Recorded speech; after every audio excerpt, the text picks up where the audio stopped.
ഉഷാറല്ലേ? എങ്ങനെയുണ്ട് ക്യാമ്പസ് കാര്യങ്ങളൊക്കെ? ക്യാമ്പസ് ഉഷാറാണ്. ക്യാമ്പസ് എന്ന് പറയുന്ന സമയത്ത് നമ്മളിപ്പോൾ നിൽക്കുന്ന കാലിക്കറ്റ് മെഡിക്കൽ കോളേജിലാണ്. സോ ലാസ്റ്റ് ഇയർ സൈലത്തിന്റെ ടോപ്പറാണ് നമ്മുടെ ഷിബിൻ. 720 706 മാർക്ക് വാങ്ങിയിട്ടാണ് ഷിബിന് ഷിബിന്റെ അത്രയും ഇഷ്ടപ്പെട്ട ക്യാമ്പസിൽ എത്തിയിരിക്കുന്നത്. സോ നമുക്ക് ഷിബിന്റെ വിശേഷങ്ങളിലേക്ക് മൂവ് ചെയ്യാം. സോ എന്താ ഒരു ഉഷാർ കുറവുണ്ടോ?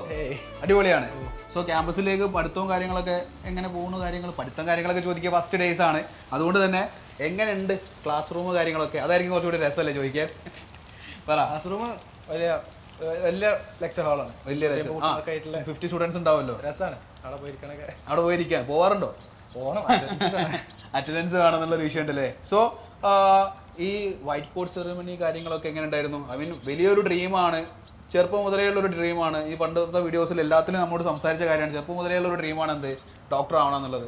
അതിനു വേണ്ടിയിട്ട് അത്രക്കും ഹാർഡ് വർക്ക് ചെയ്ത ആളാണ് ഷിബിന്. അതെനിക്ക് നന്നായിട്ട് അറിയാം, കാരണം അത്രത്തോളം ഹാർഡ് വർക്ക് ചെയ്തിട്ടുണ്ട്.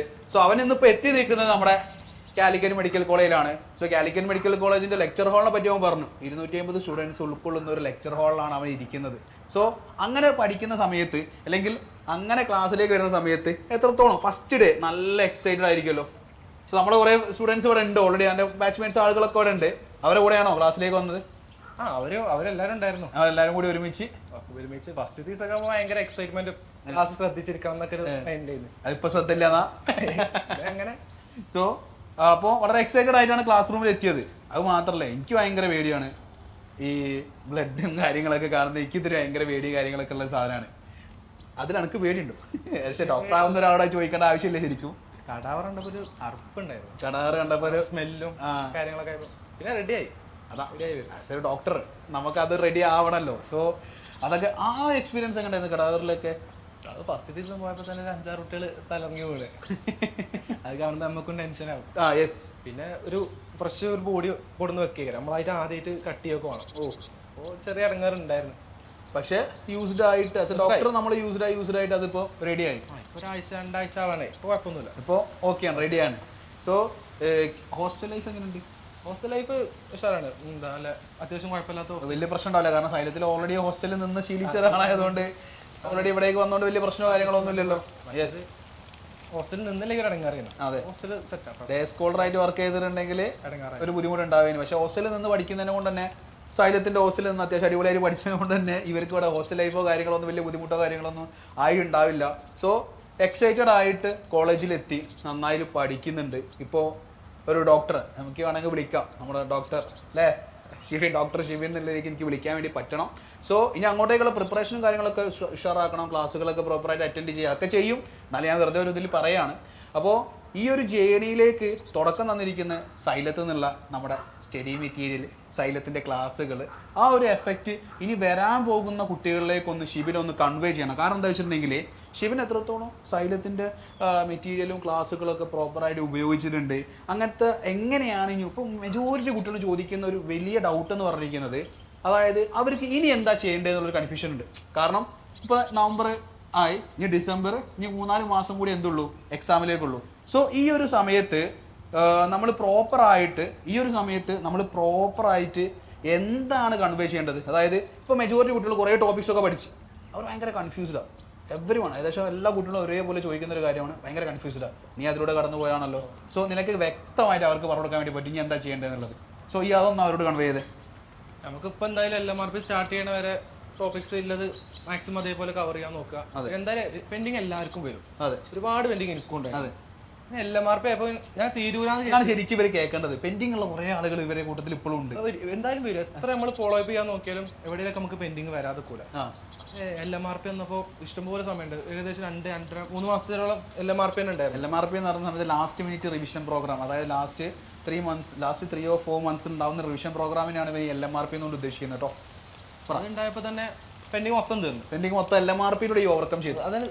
അതും പോരെ പിന്നെ 2 മാസം എക്സ്പീരിയൻസ് തന്നു. അതിനുശേഷം 2 മാസം എക്സ്പീരിയൻസ് ആയാലും പ്രീമിയർ ലീഗ് ക്രാഷ് കോഴ്സും അതിലൂടെയും എന്ത് ചെയ്ത് അതുള്ള പെൻഡിങ്സ് മൊത്തമായിട്ട് ക്ലിയർ ചെയ്തു. ഇല്ലതും ഒന്നുകൂടി റിവൈസ് ചെയ്യാനും പറ്റി. പിന്നെ ഇഷ്ടംപോലെ ടൈം ഉണ്ടായിരുന്നു. എക്സ്പീരിയൻ ഒക്കെ ആയപ്പോൾ തന്നെ സമയമുണ്ട്, ഇഷ്ടംപോലെ സമയം കിട്ടും. അപ്പൊ ഇപ്പോഴേ എന്ത് ചെയ്യണ്ട, ടെൻഷൻ ആവേണ്ട ആവശ്യമില്ല.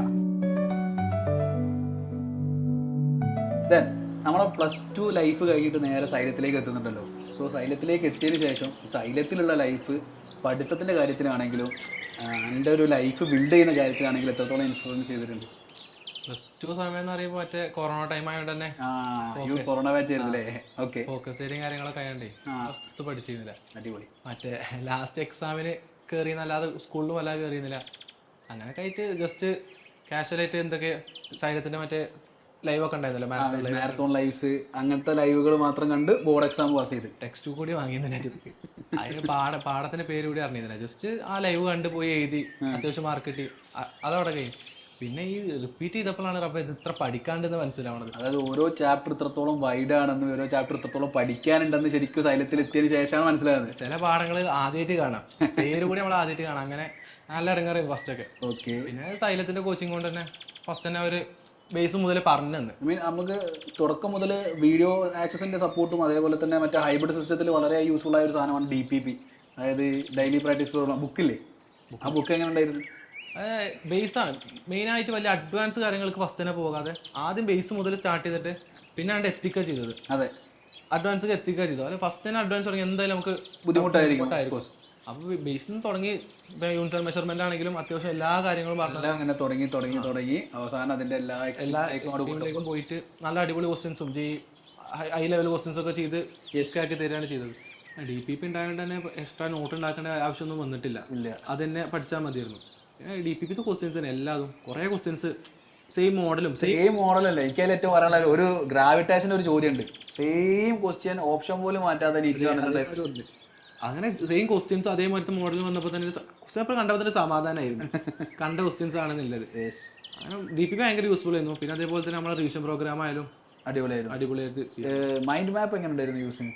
മൈൻഡ് മാപ്പ് നമ്മൾ കാര്യമായിട്ട് യൂസ് ചെയ്യുന്നത് വെച്ചാൽ ഈ GABന്റെ ലാസ്റ്റ് ആകുമ്പോൾ പെട്ടെന്ന് ഒന്ന് റിവൈസ് ചെയ്യാൻ DPP പറ്റും. അപ്പോൾ കുറച്ച് ടൈം എടുക്കും. അതെ, ആ മൈൻഡ് മാപ്പ് ഒന്ന് പെട്ടെന്ന് വേണ്ടിയിട്ട് ഇക്വേഷൻസ് ആയാലും പെട്ടെന്നുള്ള കാര്യങ്ങളൊക്കെ മൈൻഡ് മാപ്പിൽ ഉണ്ടായിരുന്നു. GAB മെൻഷൻ ചെയ്തപ്പോഴാണ് ഞാൻ ചോദിക്കുന്നത്, GAB എങ്ങനെ യൂസ്ഫുൾ ആയി? GAB മോക്ക് എക്സാംസ് എഴുതി ഏകദേശം അത്യാവശ്യം കുറേ മോക്ക് എക്സാംസ് ചെയ്തിട്ടില്ലേ?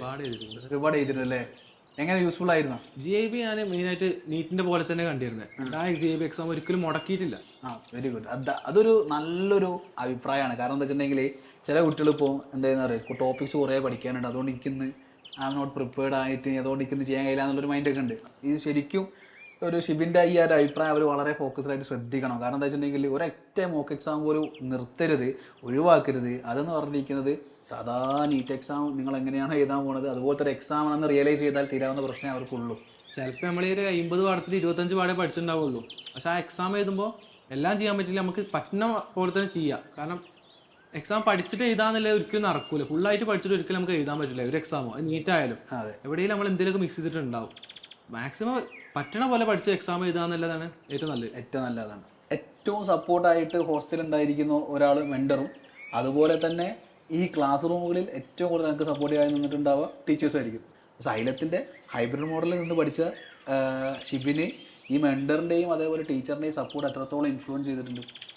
മെൻറ്റർഷിപ്പ് പറയുമ്പോൾ നമുക്ക് ഒരു ബ്രദറിനെ പോലെയായിരുന്നു മെയിനായിട്ട്. ഞങ്ങളെ ഹോസ്റ്റലിലുണ്ടായിരുന്ന ശ്യാമായിട്ടനായാലും ക്യാമ്പസിലുണ്ടായിരുന്ന ജിത്തേച്ചി നീലിമേച്ചിക്ക് ആണെങ്കിലും ഭയങ്കര സപ്പോർട്ടിങ് ചെയ്യുന്നു. എന്ത് കാര്യങ്ങളുണ്ടെങ്കിലും ഒന്ന് പറഞ്ഞോ. ഒരു ജിത്തേച്ചിക്ക് എപ്പോഴും മോനെ വിളിച്ചിട്ടേ വന്നു. നന്നായിട്ട് അറിയാം. അപ്പോൾ ഭയങ്കര സപ്പോർട്ടും കാര്യങ്ങളൊക്കെ ആയതുകൊണ്ട് തന്നെ നമുക്ക് അത്രയും അവർ കെയർ ചെയ്യുന്നുണ്ട്. നല്ല കെയറിങ് ആയിരുന്നു. പിന്നെ ടീച്ചേഴ്സ് ആയാലും നമ്മളങ്ങനെ ഭയങ്കര സ്ട്രിക്റ്റ് അങ്ങനെ ഒരു ഇതായിരുന്നില്ല. ഒരു ഫ്രണ്ട്ലി ആയിട്ട് തന്നെ, ഒരു പക്ക ഫ്രണ്ട്ലി അറ്റ്മോസ്ഫിയർ. ടീച്ചറുടെ ക്ലാസ്സിൽ ഡൗട്ട് തോന്നി അപ്പം തന്നെ എണീച്ചെന്ന് ചോദിക്കുന്ന നോർമലി അല്ല. ഒരു ചോദിക്കാനും കുട്ടികൾക്ക് ഒരു മടിയുണ്ടാവും. പക്ഷെ അതെന്ത് ചെയ്തിട്ടില്ല, നിങ്ങളെ ക്ലാസ് റൂമിൽ ഞാൻ കണ്ടിട്ടില്ല. ഷിബി ഞാൻ ഓൾറെഡി എന്നോട് പറഞ്ഞിരുന്നു ഈ കാര്യം. അതായത് കുട്ടികളിപ്പോൾ ഭയങ്കര ടെൻഷനും അതേപോലെ ഭയങ്കര കൺസേൺസാണ് ഇനി എന്താ ചെയ്യുക എന്നുള്ളത്. സോ അവർക്ക് ഇനി അങ്ങോട്ടേക്ക് എന്താണ് ചെയ്യേണ്ടത്, ഇനി അങ്ങോട്ടേക്കുള്ള മാസങ്ങൾ കറക്റ്റ് എങ്ങനെ പഠിക്കണമെന്നും ഏതൊക്കെ കാര്യങ്ങൾ എങ്ങനെ യൂസ് ചെയ്യണം എന്നുള്ളത് നീ പോയ ആ ഒരു വഴി ഉണ്ടാവുമല്ലോ, അതൊന്നും അവർക്കൊന്ന് പറഞ്ഞു കൊടുത്തിട്ടുണ്ടെങ്കിൽ അവർ ഭയങ്കര ഹാപ്പി ആയിരിക്കും. കൺസേൺസും കാര്യങ്ങളൊക്കെ എപ്പോഴും ഒരു നീറ്റ് എക്സ്പീരിയൻസ് ഉണ്ടാവുന്നത് തന്നെയാണ്. അപ്പോൾ എനിക്കായാലും ആർക്കായാലും ഓഫ് കോഴ്സ് എപ്പോഴും ഭയങ്കര. പക്ഷെ ഞാൻ എപ്പോഴും ശ്രദ്ധിച്ചതെന്ന് വെച്ചാൽ ടെൻഷൻ ഉണ്ടാവാതൊക്കെ നോക്കിയിരുന്നു. എനിക്കറിയാം ഒരു കാര്യമില്ല ടെൻഷൻ. ഇത് ഒരു ചോദിക്കുന്ന സമയത്ത് അവരിപ്പോൾ പറയാൻ പോകണം, സാർ ഞങ്ങൾക്ക് ടെൻഷനാണ്. ഇപ്പോൾ ടെൻഷൻ ഇല്ലാതെക്കാനുള്ള കാരണം ഈ പറഞ്ഞു. മറ്റേ മനോസാരം അറിയണ ടെൻഷൻ ഞങ്ങൾക്ക് തരൂല്ല, ഇല്ലതോടെ കൊണ്ടുപോയി ചെയ്യുമ്പോൾ അറിയണമാതിരി ടെൻഷൻ കൂടെ ഒന്നും കിട്ടാൻ പോണില്ല. ഞാൻ ഇപ്പം മാക്സിമം എന്താ ചെയ്തെന്ന് വെച്ചാൽ ടെൻഷൻ വരുന്ന സമയത്ത് തന്നെ പഠിത്തമൊക്കെ നിർത്തി ഒന്ന് റിലാക്സ് ചെയ്യാനൊക്കെ നോക്കിയിട്ട് ഇനി കൊണ്ട് പറ്റും. മെയിൻ തന്നെ ഇവിടെ എത്തണം, കോഴിക്കോട് എത്തണം, വേറെ എവിടെയും വേണം, കോഴിക്കോട് എങ്ങനെയും എത്തിപ്പെടണം. അങ്ങനെ ഭയങ്കര സാറോ എന്നെ കൊണ്ട് എന്നെ കൊണ്ട് പറ്റും. ഇതന്നെ നമ്മൾ സ്വയമായിട്ട് മോട്ടിവേറ്റ് ചെയ്യാം. വേറെ ആരും ഇല്ലല്ലോ, മെയിനായിട്ട് നമ്മൾ തന്നെ ചെയ്യണ്ടല്ലേ. വേറെ ആരും എത്ര പറഞ്ഞൊന്നും കാര്യമില്ല, നമ്മൾ തന്നെ സ്വയമായിട്ട് കരുതണം. അപ്പോൾ ടെൻഷൻ ഇല്ലാതെ നോക്കാൻ ഞാനിങ്ങനെ മാക്സിമം ഇങ്ങനെ പഠിക്കുമ്പോൾ ഹാപ്പിനെസ് ആയിട്ട് ജസ്റ്റ് ഒന്ന് സന്തോഷിക്കാനൊക്കെ നോക്കിയിരുന്നു. അങ്ങനെയൊക്കെ കുറച്ച് നോക്കി. പിന്നെ ടെൻഷൻ ഇല്ലാതെ നോക്കാൻ പറ്റുക. പിന്നെ അതേപോലെ തന്നെ നമുക്ക് സ്വന്തമായിട്ട് ഒരു പ്ലാൻ വേണം. ഒരിക്കലും വേറെ ഒരാൾ ഫോളോ ചെയ്യാൻ നിൽക്കരുത്. വേറെ ഒരാൾക്ക് വേറൊരു പ്ലാൻ ആക്കരുത്, അത് നമ്മൾ ഫോളോ ചെയ്യരുത്. വേറെ ഒരാൾ ടൈം ടേബിൾ എടുക്കാൻ നിൽക്കരുത്. നമുക്ക് എവിടെയാണ് കോൺഫിഡൻസ്. എനിക്കിപ്പോൾ ബയോളജി ചെയ്യുന്നു കുറച്ചുകൂടി ഈസി ഉണ്ടായിരുന്നു. അപ്പോൾ ഞാൻ ബയോളജിയിൽ ആ പ്ലാനും ഫിസിക്സിന് വേറെ പ്ലാനും കൊടുത്തു. അങ്ങനെ ഓരോരുത്തർക്കും ഓരോന്നുണ്ടാവും. പിന്നെ സൈലത്തിന്റെ പ്ലാൻ ഉണ്ട്, അതിന്റെ കൂടെ നമ്മൾ കൊടുക്കാന്നല്ലാതെ അവരെ ഒഴിവാക്കിയിട്ടൊന്നും ചെയ്യരുത്. ആ എക്സാം ആയാലും ഫുൾ അതേ പാറ്റേണിൽ പോയിട്ട് പിന്നെ നമ്മളായിട്ട് എന്തെങ്കിലും ചെറിയൊരു എഫോർട്ട് ഇട്ട് കൊടുത്താൽ തന്നെ പക്കയാവും. പിന്നെ ശരിയാവും. നമ്മൾ ഈ നെഗറ്റീവ് അടിക്കാൻ നിൽക്കരുത്. എത്ര മാർക്ക് ഇപ്പം എനിക്കായാലും ഇടയ്ക്കൊക്കെ ലാസ്റ്റ് പറ്റ മാർക്ക് പറഞ്ഞ അവസ്ഥയൊക്കെ ഉണ്ടായിരുന്നു. അപ്പോൾ ഞാൻ ഇനിയോട് പറ്റുന്ന ഒരു ഇതിലായിരുന്നു. വീട്ടിൽ കുളിക്കുമ്പോൾ പറ്റുണ്ടാവും അങ്ങനെയൊക്കെ പറഞ്ഞിട്ടേ നിന്നിരുന്നു.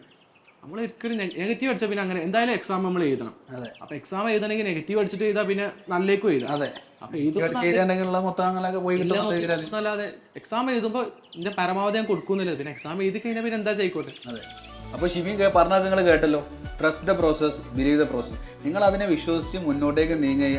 ടെൻഷനോ കാര്യങ്ങളൊക്കെ എന്ത് ചെയ്യുക, ഒന്ന് കുറയ്ക്കാൻ വേണ്ടി നോക്കുക. വെറുതെ ടെൻഷൻ കൊടുക്കണ്ട. അത് കൊടുക്കാതിരിക്കാനുള്ള ടിപ്സോ കാര്യങ്ങളൊക്കെ നമ്മുടെ ഷിബിൻ പറഞ്ഞിട്ടുണ്ട്.